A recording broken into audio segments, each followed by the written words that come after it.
성경에서 그 주님이 아주 강조했던 그런 내용들 중에 하나인 재정의 사용, 수입면에 있어서도 생각을 연결해서 하겠지만 사용에 대해서 말씀을 나누겠습니다.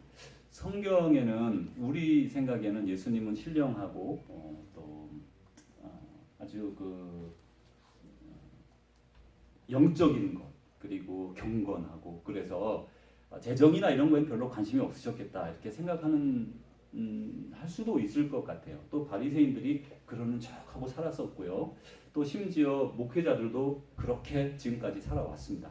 마음속으로는 지금 이번 달에 또 마이너스가 돼서 생활할 수가 없는데 이렇게 목회자들의 같은 경우 특별히 지금은 아니지만 한참 전에 얼마나 많이 어려웠는지 몰라요. 20, 30년 전에는 정말 밥을 굶을 정도로 어려웠는데 그때는요 다른 사람들 밥 굶는 사람이 많습니다. 그러니까 다 생활 수준이 비슷하게 가는 거죠. 그리고 목회자들도 어려웠고 보통 사람들도 밥 굶는 사람 많습니다.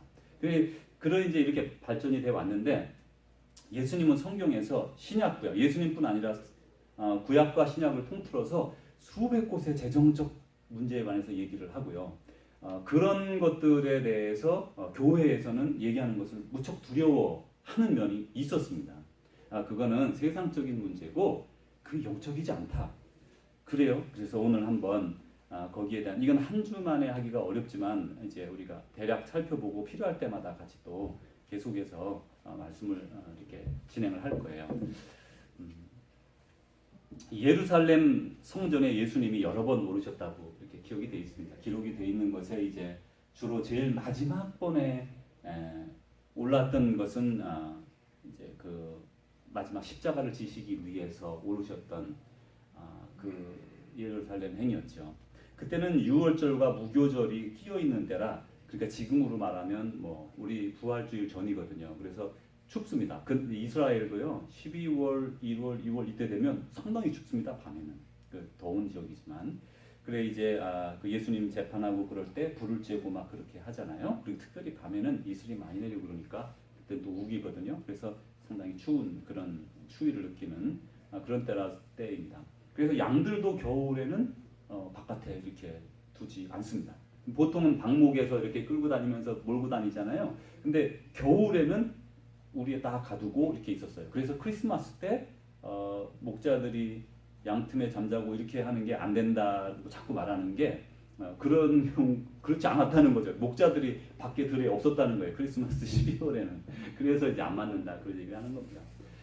그 뭐 또 예외도 있었다고 그래요. 또 뭐 제사에 쓰는 양들은 또 그렇게 했었답니다. 그러니까 뭐 이런저런 말들이 많지만 어쨌든 이제 이 추운 때 이제 예수님이 이제 그 시원한 그때에 예루살렘을 향해 올라가셨고 많은 사람들의 환호를 받으면서 입성하셨어요. 자 이제 우리가 알고 거기서부터 한 주간 정도 동안에 예수님이 이제 말씀도 가르치시고요. 막 그렇게 하셨는데 우리가 기본적으로 예수님이 올라가실 때부터 3번이나 말씀을 했거든요. 내가 대제사장들과 서기관들과 바리새인들에게 고난을 받고 이렇게 죽음 3일 만에 다시 살아날 것이다.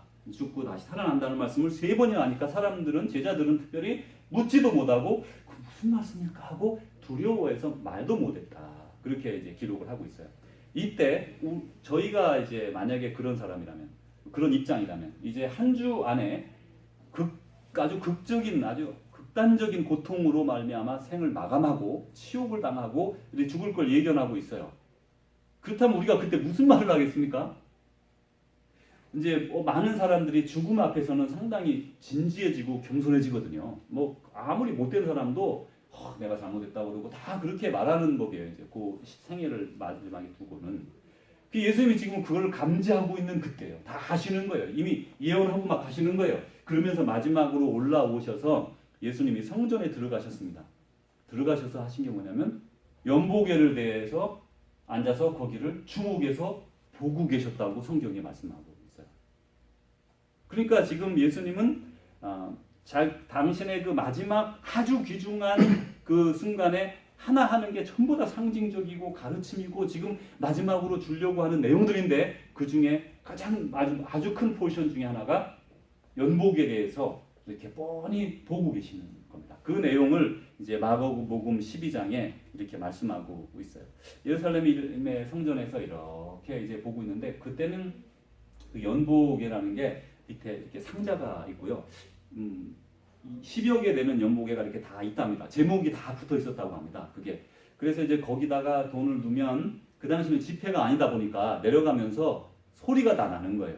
또 그 당시 사람들은 우리보다 훨씬 더 그 들어가는 돈이 어느 정도라는 것을 감지합니다. 우리는 뭐 동전 잘 모르잖아요. 떨어지면 얼마인지. 근데 그 사람들은 그게 그 관심사 아니에요. 그래서 은전이 떨어질 때 나는 소리 분명히 다 알 거예요. 금전이 떨어질 때 나는 소리 혹은 아주 뭐 양은 같은 뭐 그런 돈으로 된 거 뭐 다 구분할 줄 알죠. 느낌이 있죠. 사람들 많이 넣는 건 더 잘 알죠. 중앙 하고 내려갈 거고 조금 넣는 사람은 땡그랑 하고 아는 거예요. 심지어 예수님이 두 랩돈 곧 한 고드란트 그 과부가 넣은 걸 멀리서 보였겠어요? 보이지 않죠. 이렇게 마주대하고 하고 있으면 안 보이는 거죠. 그렇지만 소리만 들어도 사람들은 다 아는 그런 시대의 사람들이거든요. 근데 거기 보니까 말씀해 보니까 어떤 부자가 와서 부자들이 돈을 많이 넣었다고 해요. 정글러덩 하고 막 내려가는 거죠. 그게 대부분 구제헌금이고 성전 보수헌금이고 뭐 이런 식으로 이제 나눠져 있었거든요. 그럴 때 이제 한 과부가 와서 이렇게 조금 아주 탁 넣는데 그게 뭔지 다 아는 거예요. 우리 말하면 페니가 들어간 거죠. 땅땅 하고 아는 거죠. 그 작은 금액을 넣은 것을 아시고 예수님께서 제자들에게 그러죠. 여기 부자들도 아주 많이 넣고 했지만 저 과부 여인이 가장 많이 넣었다. 왜냐하면 그는 자기의 전 재산을 넣었기 때문이다. 기본적으로 우리가 전 재산이 그거밖에 없다면 넣어버릴 수 있겠지 이런 생각이 들죠. 뭐 그거 있으나 없으나 뭐 맞죠? 없으나 있으나 똑같은 거니까. 그렇지만 그 사람 입장에서는 그건 큰 거일 거예요. 우리 생각과 달리. 큰 부자는 그 부분 중에 조금 넣어도 크죠. 그게 크니까 이게 포션이 크죠. 그래서 예수님 여기서 이제 비례제를 말씀하시잖아요. 예수님 벌써 시작할 때부터 금액의 다소를 말씀하시는 게 아니라 가지고 있는 것의 부분, 퍼센테이지를 말씀하시고요. 조금 더 들어가면 요즘 우리 사회에서 말하는 누진제를 생각하게 되죠. 아주 많은 금액을 수입으로 갖는 사람은 90%를 헌금하는 사람들이 많이 있어요. 릭 워런 목사님 같은 분도 그동안 뭐 교회에서 이렇게 사례를 쭉 봤다가요. Purpose Driven Life 그렇죠? 그 책을 전 세계적으로 팔리게 되면서 갑자기 일약 부자가 됐어요. 그래서 90%를 헌금을 하고 10% 가지고도 충분히 생활하고도 남는답니다. 그리고 그동안 자기가 받았던 사례비를 다 돌려줬습니다. 그 인세로 해서. 그러니까 이제 사람마다 그리고 또 많은 부유한 사람들 중에 데일 카네기 아니고 철강왕 카네기 그런 사람은 자기의 10% 11조를 계산하기 위해서 30여 명의 CPA를 고용을 했었대요. 그러니까 그렇게 정확하게 하려고들 애를 썼고 이제 그렇게 이렇게 많은 비례제 그래서 우리가 생각할 때 나는 많이 했으니까 그렇다. 그래서 우리 사람의 눈으로는 그게 교회의 직접적인 재정의 헌신이 되다 보니까요. 사람이 그렇게 현혹이 되는가 봐요. 그래서 많은 분들이 우리가 교회에서도 경험한 경우가 있지만 이렇게 부유한 사람이 오면 괜히 뭔가 좀 뭔가 더 기대가 되고 막 그런 게 많아요. 물론 그런 분들에게 조금 더 우리에겐 크죠. 그러니까 그게 맞는 것 같기도 하지만 사실상 그런 금액의 다소보다 진실로 하나님께 드리는 그 마음 그리고 자기가 가진 것에 비례해서 드리는 마음 그래서 그거는 우리 사람이 알지 못하는 그런 하나님이 보시는 그런 눈이 있는 거죠. 여기서 주님이 우리 가르쳐 주시는 말씀이 있는데요. 내 보물이 있는 그곳에는 내 마음도 있다. 이렇게 아주 꼬집어서 예수님은 돈 문제에 대해서 아주 그냥 그건 생각하지 마라. 그냥 신령하게 살아. 이런 말씀을 하신 분이 아니에요. 예수님은 직접적이고 생활적이고 있는 걸 그대로 말씀하시는 분이거든요. 그분은 이 마지막 공생애를 3년을 시작하기 전에는요. 목수질로 자기 삶을 연명했던 사람이고 목수가 그 당시 잘 살아봐야 얼마나 잘 살았겠습니까? 목수가. 그러니까 이분이 돈 버는 걸 알고 자기 집안 동생들을 먹여 살려야 되고 어머니를 먹여 살려야 되는 그런 생활에 그런 걸 다 아는 분이고요. 또 공생애 기간에도 이렇게 가르치시죠. 보물이 있는 곳에 내 마음도 있다. 공동 번역에 보니까 너희 재물이 있는, 보물 그러니까 뭔가 좀 이렇게 알지만 개념이 재물이 맞죠.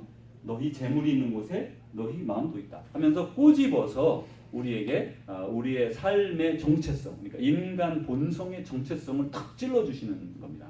좀 더 나가서 그러면서 이렇게 말씀하세요. 적게 뿌리는 사람은 적게 거두고 많이 뿌리는 사람은 많이 거둡니다. 이 점을 기억하십시오. 이걸 모르는 사람이 어디 있어요? 우리가 농경사회에 살지 않아도 우리는 많이 뿌리면 그 중에 많이 나올 거고 조금 뿌리면 잘 안 나오겠죠. 그리고 그러다 보면 많이 뿌린 사람은 많이 거둔다는 아주 기본적인 진리를 말씀해 주셨어요. 이 헌금에 대해서 말씀을 하는 거예요.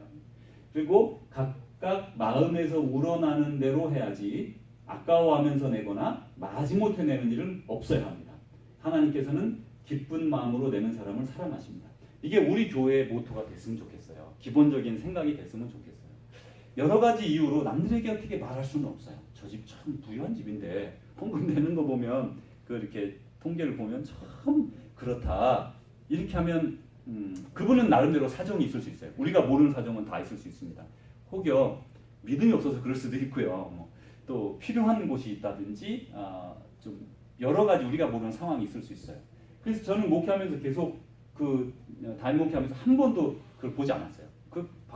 보라고 얼마나 재정부에서 저에게 요청을 하고 했지만 안 보는 게 좋겠다고 그랬어요. 그러면 저도 모르게 저 집은 수입이 딱 보니 알잖아요. 가위가 7개 있으면 어느 정도 수입이 있을 것이고 딱 이렇게 나오는데 헌금은 그렇게 안 되는 걸 뻔히 보면 위선적인 모습으로 보이고 막 이렇게 저도 모르게 그분들을 이렇게 헌금으로 평가하게 될 것 같더라고요. 제가. 그래서 난 안 보겠다고. 그런 거부해서 그러니까 나중에 목사님 안 볼라는가 보다. 그리고 이제 한 번도 본 적이 없어요. 궁금은 하더라고요. 가끔씩 목사가 알아야 되는데 그런 생각이 들기도 했어요. 그렇지만 지금 생각해도 안 본 건 잘했다. 지금도 재정은 제가 관리하고 우리 교인이 많아가지고 제가 다 식구들 재정을 관리하지만 앞으로도 조금만 지나면 좀 빨리 이렇게 누군가에게 하고 저도 별로 알고 싶지 않아요. 그 말은 재정을 담당하는 분은 아주 짐이 무겁죠. 안다는 게 좋은 게 별로 아니거든요. 알 필요가 없는 걸 아는 거니까요. 그런데 누군가는 담당을 해야 되니까 어쩔 수가 없는 사역이겠죠. 그게 섬김일 거예요. 그래서 우리도 마지못해 내거나 다른 사람 때문에 내거나 헌금 기록 때문에 내거나 옛날에 막 주보에 누구 얼마 이렇게 쓴 시대도 있었습니다. 지금도 어디 그런 데 있는 데도 있더라고요. 그렇게 되면 자기는 마지못해 내게 만드는 거죠. 물론 재정이 필요하게 그럴 수도 있지만 그런 건 옳지 않죠. 하나님께서 기쁜 마음으로 내는 사람을 사랑하세요. 그 마음을 받으시는 거니까요. 하나님께 그게 얼마나 되겠어요. 하나님께서는 여러분에게 모든 은총을 충분히 주실 수 있는 능력을 가지고 계십니다. 그래서 여러분은 언제나 모든 것을 넉넉하게 가질 수 있고 온갖 좋은 일을 얼마든지 행할 수 있을 것입니다. 넉넉하게 하나님 주실 수 있는 분이고 넉넉하게 여러분 받을 수 있고 그래서 얼마든지 좋은 일을 계속해서 할 수 있습니다. 성서에서 그분은 가난한 이들에게 후히 뿌려주시고 그분의 자비는 영원히 계속되리라는 말씀이 있지 않습니까? 뿌릴 씨와 먹을 빵을 농부에게 마련해 주시는 하나님께서는 여러분에게도 뿌릴 씨를 마련해 주시고 그것을 몇 갑절로 늘려주셔서 열매를 풍성히 맺게 해주십니다. 그것은 여러분이 뿌린 자선의 열매입니다. 이 고린도후서 여기에서 지금 사도 바울이 하는 말씀은 교회에 내는 헌금을 말하는 그러니까 교회 내는 우리로 말하면 교회 유지 헌금이 아닙니다. 이 당시는 가정교회였고 가정교회는 목회자가 사례를 받지 않았습니다. 자기 그냥 생활하면서 이렇게 자기 직임으로 안수를 받았어요. 뭐를 했어요? 그냥 좀 배우고 열심히 있는 사람이 그리고 영적 은혜를 입은 사람이 이제 열성으로 가르치게 됐고요. 그러면서 목회자와 같은 역할을 하게 되고 나중에 제도화가 되잖아요. 그러니까 지금 여기서 말씀해 주시는 거는 주님이 내는 여기 헌금은 연보 이때의 그 예루살렘의 그런 기근이 들어가지고요. 역사 속에서도 보면 여러 번 나오는데 수백 명, 수천 명이 굶어 죽었다 그런 내용이 나오거든요. 그러니까 그런 기근이 있을 때에 사도 바울이 그 기근 소식을 듣고 지금 재정을 모으는 그런 상황이거든요. 그러니까 이건 그야말로 100% 구제 헌금이고 그리고 그 당시는 교회에서 돈을 모을 필요가 거의 없었죠. 교회는 다 가정교회고 하니까 운영이 되니까 물론 식사 준비 같은 거 하기 위해서 뭐가 하면 서로들 내고 그렇게 했을 것 같아요. 그렇지만 교회 유지 자체의 비용이 들지 않던 시대였고요. 그리고 우리도 어떻게 이제 앞으로 조금 더 그런 얘기를 조금 더 하겠습니다. 그래서 이제 그 마음에 우러나는 대로 해야지 아까워하면서 내거나 마지못해 내는 일은 없어야 한다. 그렇게 말씀하세요. 그 다음에 하나님께서는 기쁜 마음으로 내는 자를 즐거워하신다. 이제 그 값진 지출에 대해서 이제 그러면 생각을 해 봅니다.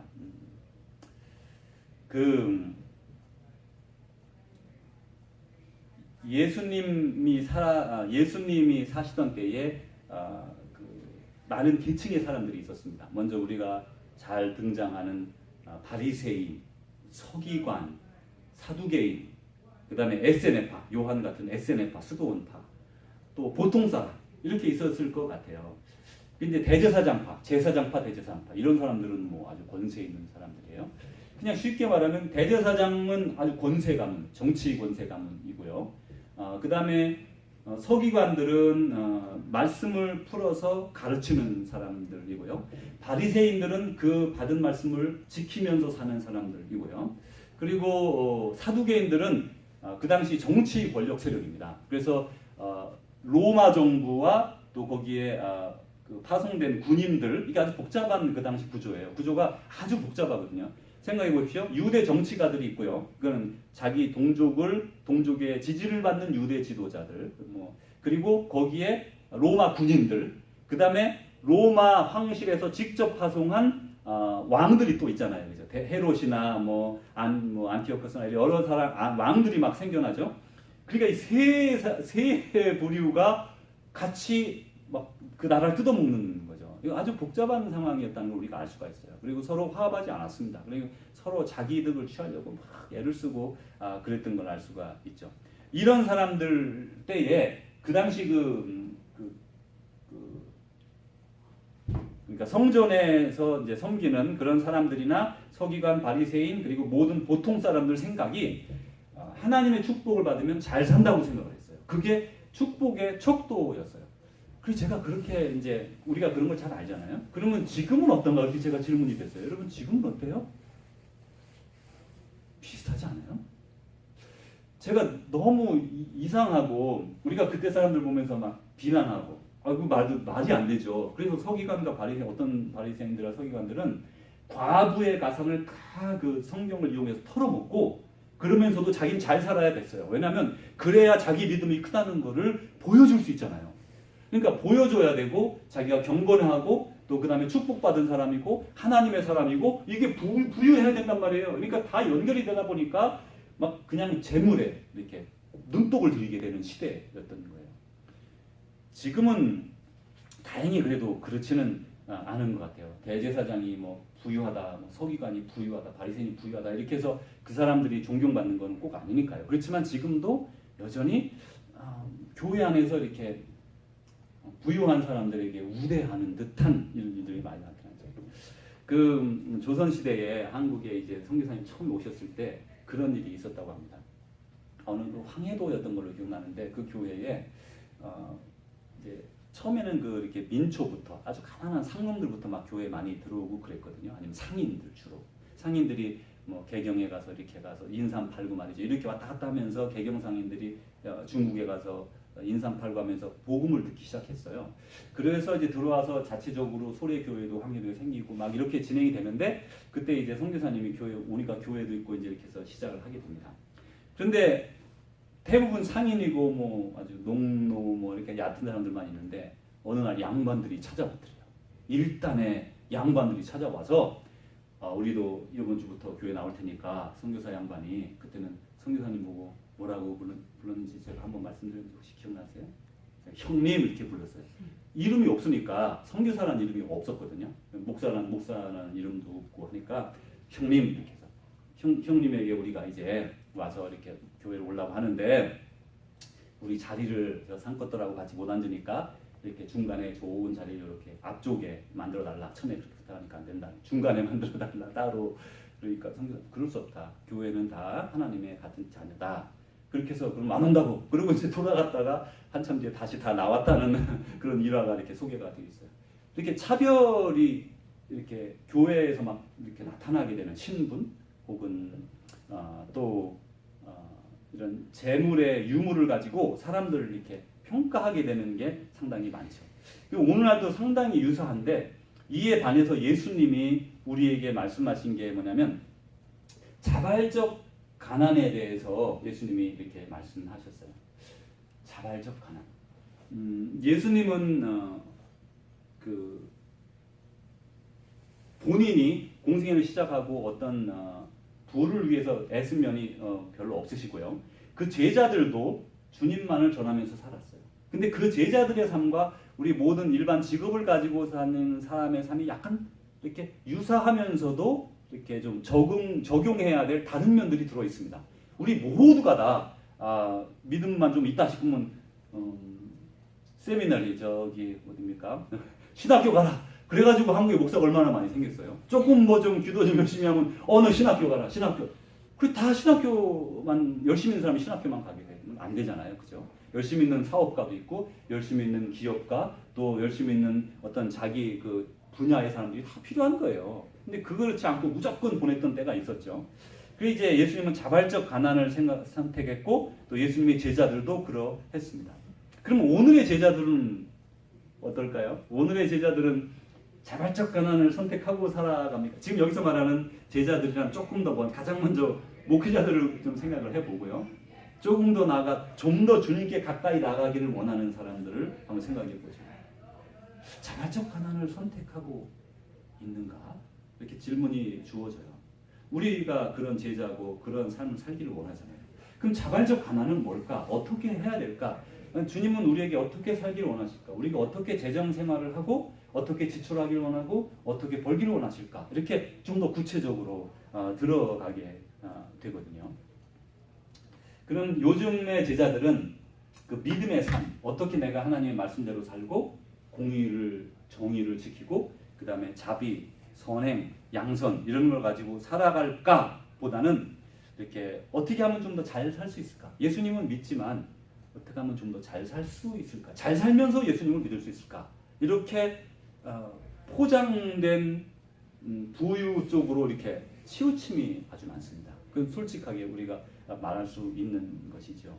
그리고 그걸 초점으로 살아가고 그렇게 하면 내가 축복받았다. 이렇게 생각을 하게 되는 거죠. 그래 이제 요즘은 더욱더 자발적 가난이 이제 절실히 필요한 때가 됐어요. 많은 사람들이 많은 걸 요구하기 때문에 많은 걸 원하기 때문에 자발적 가난을 더 이렇게 필요로 하는 시대가 됐습니다.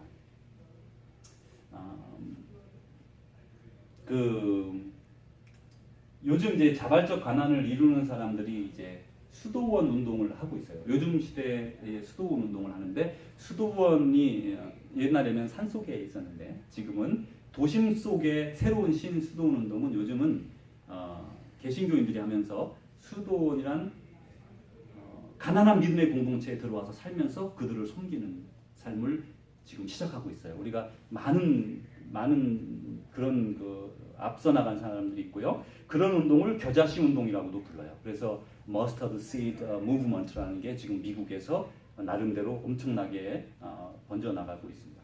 수도원 운동의 출발에 대해서 여러분 다 들어보셨을 거예요. 수도원 이 멍크라고 부르잖아요, 수도사를. 근데 이거는 모나코너스라는 그리스에서 왔는데 헬라에서 왔는데 이거는 고독. 그러니까 멍크는 고독이라는 용어에서 온 거예요. 그래서 세상을 떠나서 하나님과 가까이 하기 위해서 세상을 떠났던 처음 수도원 운동이 있었죠.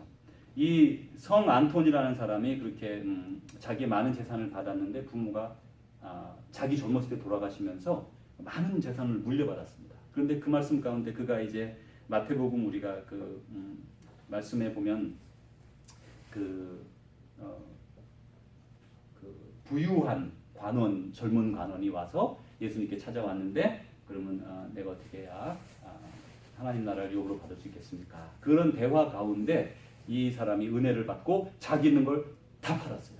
조금을 남겨놨는데 남겨놓은 거는 자기 여동생을 위해서 조금을 남겨놓고 그리고 자기 가진 재산을 다 팔고 자기는 판 게 아니라 다 그 농노들에게 자기 논과 밭을 갈던 사람들에게 나눠줍니다. 무상으로. 그리고 자기는 이집트 사람인데 이제 광야로 들어갔습니다.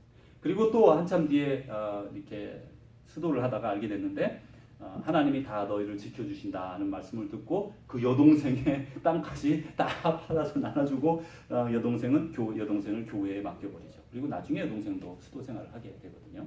그게 수도원의 기원으로 이렇게 시작이 되었습니다. 이제 그러면서 이 사람이 점점 돈을 사랑함이 일만하게 뿌리다. 돈을 따라다니다가 길을 잃고 신앙을 떠나서 결국 격심한 고통을 겪은 사람들도 있다.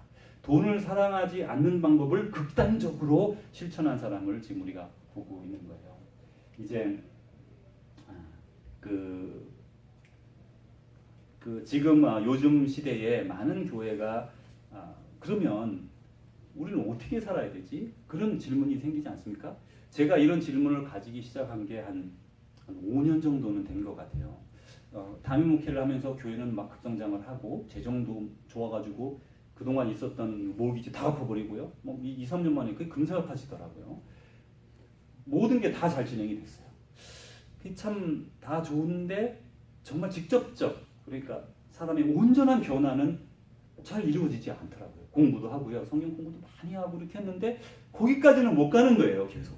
그래서 이제 제가 배움이 부족하다는 생각이 들었습니다. 그래서 이제 많은 제가 늘 좋아하던 책이 있어요. 옛날부터 아주 To Have or To Be. 이거는 에릭 프롬의 아주 유명한 책이고 뭐 소유냐 존재냐 뭐 한국의 말로 그렇게 번역된 것 같아요. 아주 오랫동안 제가 이렇게 생각했던 그 말씀을 이제 묵상했던 그리고 이분이 이제 그 말씀을 풀어놓은 거거든요.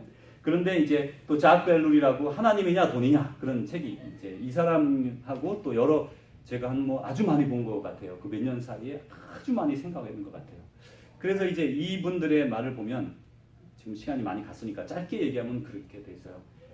보통 지금 많은 사람들이 이렇게 생각합니다. 이런 분야에 관심 없는 목사는 거의 없습니다. 지금은. 왜냐하면 시대가 너무 악하게 가고 막 또 너무 물질을 사랑하는 시대로 가니까 목회자들도 그런 사람이 많이 있지 않아요? 그러니까 그거를 그럼 어떻게 벗어나야 되지? 하고 각성하는 목사들이 많습니다. 그런데 생활은 할 때 재정이 필요하고 그러나 거기에 관심 갖고 막 이러는 건 잘못된 걸 알고 이런 그 갈등 속에 있는 사람들이 많거든요. 그런데 이제 많은 사람들이 자본주의가 잘못됐다. 지금 자본주의는 실패했다고 그러잖아요. 뭐 부익부, 빈익빈이 지금 점점 더 심해지고 있고요. 또 그렇다고 해서 공산주의는 더 뭐 성공했느냐, 사회주의는 성공했냐? 그렇지 않습니다. 거기는 거기대로 또 이렇게 아주 무능력한 사람들로 또 이 자본주의보다는 나눠 갖는 게 더 일반화됐다고 합니다. 그러기는 하지만 그 속에 그 정치 권력은 여전히 그 일부에게 돌아가는. 또 그 사회주의, 공산주의를 보세요. 중국을 보세요. 중국이 지금까지 남아있는 잘하는 그나마 남아있는 공산주의, 사회주의라고 볼 때 이 사람들은요 자국의 이익을 위해서 모든 걸 합니다. 물론 정치가들이 어느 정도 뭐 그런 재물을 가지고 있고 그런 건 내용은 제가 잘 파악해 보지 않았지만 자국 그러다 보니까 타국을 공격하죠. 이게 하나님 정신은 절대 아닌 거예요. 자국 중심에. 그렇다 그러면 세계를 하나로 묶어서 공동체로 만들면 되겠네? 그러면 또 거기에 여전히 그 공동체를 주관하는 마음의 탐심을 가진 누군가 정치가가 등장하면 그 사람 마음대로 세계가 또 돌아가는 거예요. 그러니까 이게 결국 이 사람 말로는 시스템 문제가 아니라는 거죠. 인간의 마음 중심의 문제라는 거죠. 이제 여기서 좀 더 진행을 하면서 그러면 어떻게 이런 세상을 우리가 고치고 주님을 따라갈 수 있을까? 그게 뭐냐면 예수님의 마음을 품는 거예요. 제가 그런 사람 샘플을 하나 오늘 보여드릴 거예요.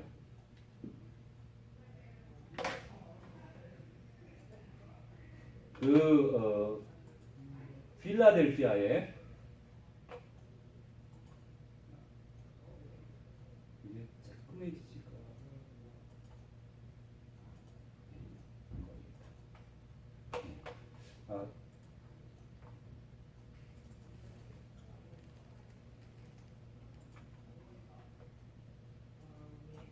여기는 이 사람은 이제 쉐인 클레르본이라는 그 젊은 지금은 이제 나이가 조금은 됐지만 이제 젊은 사람이 필라델피아에서 이렇게 이제 사역을 시작하게 되었어요. 여기에 보면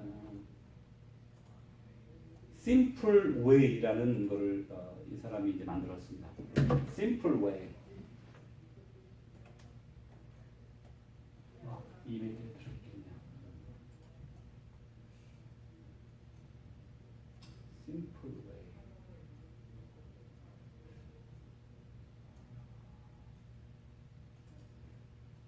Simple way. 오케이. 이 공동체가 얼마나 재밌는지 몰라요. 필라델피아에 이런 공동체를 만들었는데 이 사람들은 원래 그 학생들이 거기에 있는 대학생들이 그 대학을 다닐 때 이런 일이 있었어요. 1995년에 거기에 그 캐톨릭 성당이 버려진 성당이 하나 있었습니다. 시내에 이제 필라델피아의 아주 가난한 동네에. 그래서 이제 거기에 일단에 그 홈리스 패밀리들이 몇 집이 그 버려졌으니까 버려진 성당에 들어가서 살기 시작했어요. 근데 그게 이제 금세 아주 금세 그 캐톨릭 당국이 알게 됐습니다. 그 캐톨릭 당국이 나와서 이제 당신들 쫓아내겠다. 여기서 이게 버려졌지만 이렇게 안 쓰는 건물이지만 나가달라.